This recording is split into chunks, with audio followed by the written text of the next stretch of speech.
Pauli na sa ilang panimalay si Richard Taray gikan sa iyang trabaho sa Tagum City bandang alas 7:10 sa gabi niadtong Sabado, Abril 23.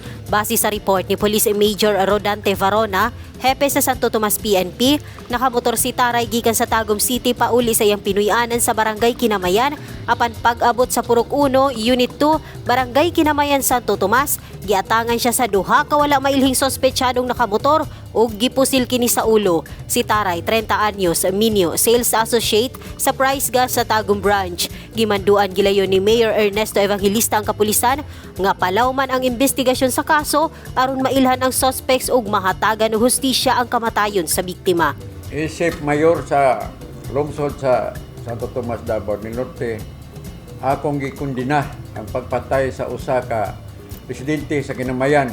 Akong gimanduan ang kapulisan nga palawman ang investigasyon o gihatag ang hustisya sa kamatayon ni Richard Taray.